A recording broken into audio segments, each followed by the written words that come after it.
Hola, and welcome to the Sacred Brand Mastery Podcast, a place for women who want to align their passion and purpose with profitability.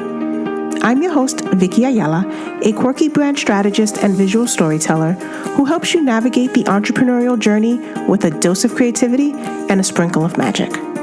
If you're like me, then you have multiple passions, and you don't want to pick just one. So don't. Who you are is your competitive edge. So let's work on getting you the clarity, confidence, and courage that helps you to manage your workflow, organize your creative genius, and monetize your expertise so you can do what you love from anywhere with passion and for profit. Hola, you are listening to episode 5 of the Sacred Brand Mastery Podcast. I'm your host, Vicky, and this is the Sacred Brand reading for the week of November 4th. We're going to mix things up today. As you know, this podcast is relatively new, so I'm still finding my groove with how to deliver these messages to you as they relate to your brand strategy. Something to remember is that these readings are always with your brand and business's best interest in mind.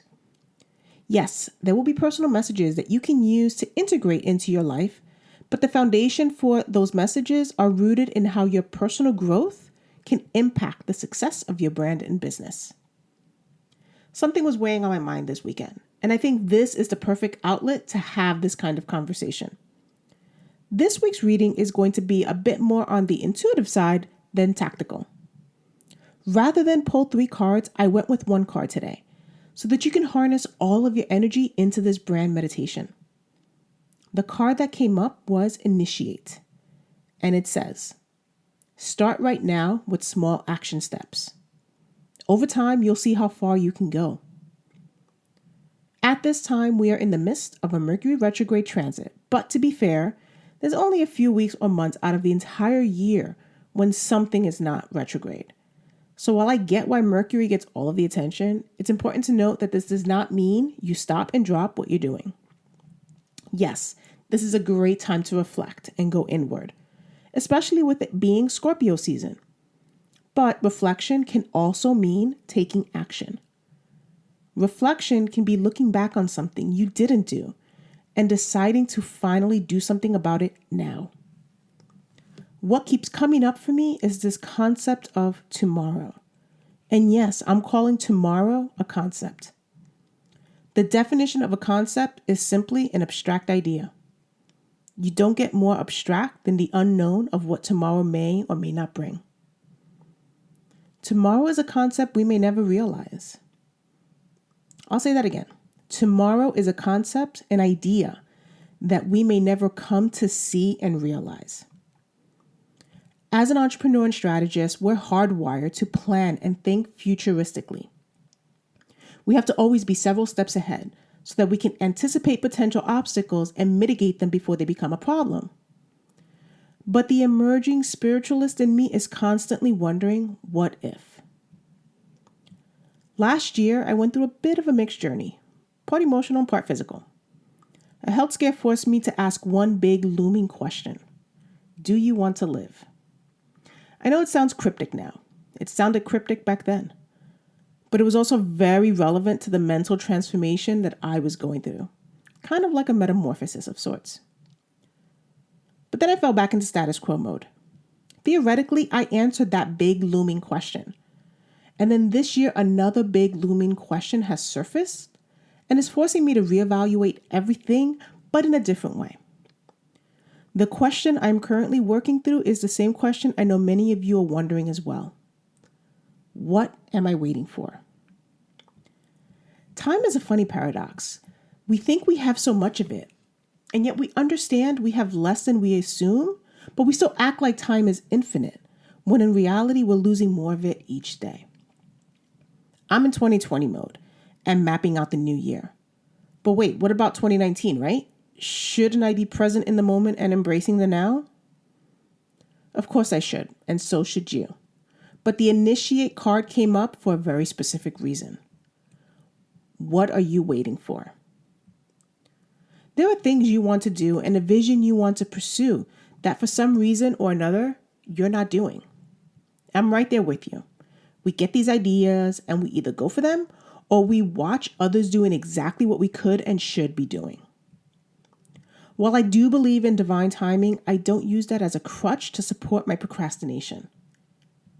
How many times do you think about something and don't act on it, only to find someone else taking action on it later and thriving with it? Yes, there's room for all of us to succeed, but we still have to get up, show out, and command our seat at the table. This week, reflect on that. What are you waiting for? Permission is often the unspoken truth with this kind of thought-provoking question.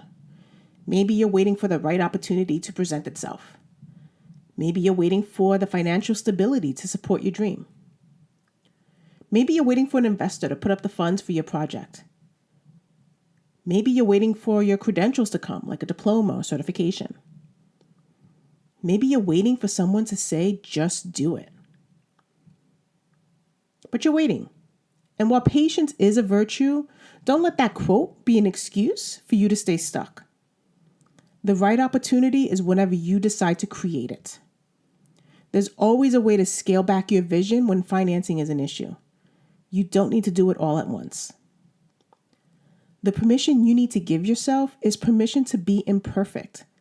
Because no one talks about striving for perfection when they know they're on borrowed time.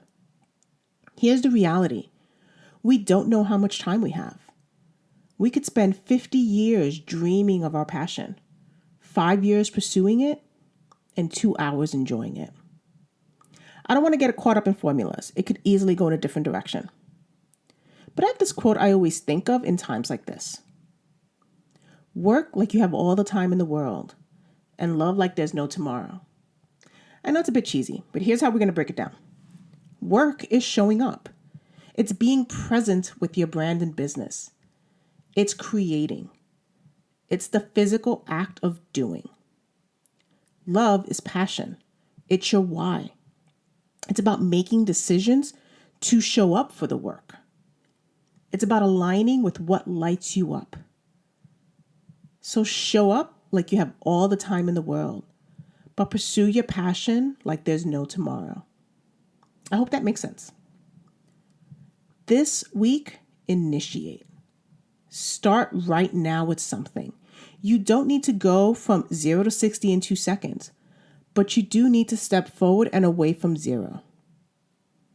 This decade will officially be over in about 7 weeks. Not this year, this decade. 10 years ago, we started this chapter, and in less than 2 months, we're starting a new one. There are people who started this chapter with you 10 years ago who are no longer here. When you start 2020, what do you want that chapter to look like?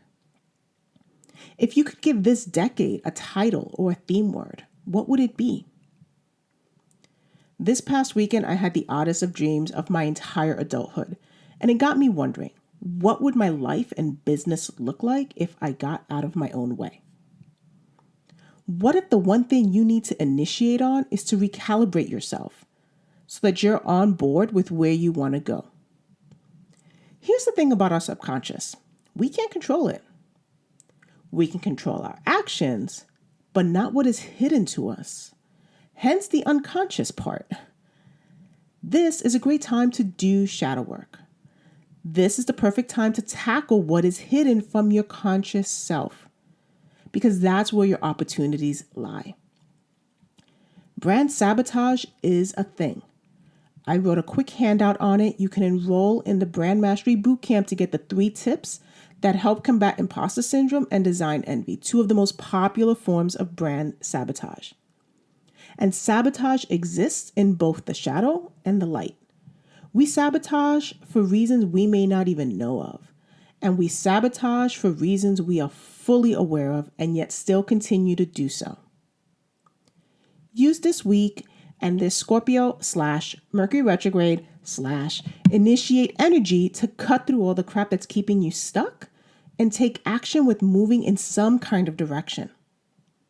Notice I didn't say to move forward, because the reality is that many of your choices may not move you forward. That doesn't mean you still shouldn't do it. That just means you need to get comfortable with doing the cha-cha-cha as you navigate the entrepreneurial journey. Everyone takes a step or two backwards. The point is to move. The point is to initiate. The point is to do something. Because this is a very serious and legitimate question to ponder this week. What are you waiting for? The Sacred Brand archetype I want you to channel this week is Emily. She's a freelance ninja and a creator. Her mantra is, hell no is the most complete sentence. Her moon sign is Scorpio, which is fitting. Her emotional center is attention. She will help you look at what you need to in order to take action. A freelance ninja knows how to go in and get out without being seen. They will log into your website and update the code without a glitch. They will hop into your MailChimp account, write newsletters in your own voice so no one knows the difference. They are keen observers of what needs to be done, and they go in and do it.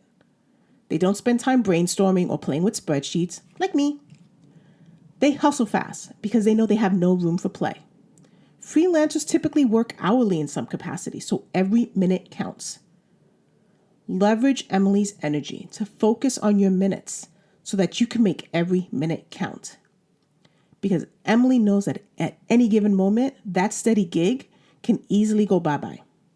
She works accordingly. You should do the same. Have an awesome week, and I'll see you in your inbox or on the interwebs next week.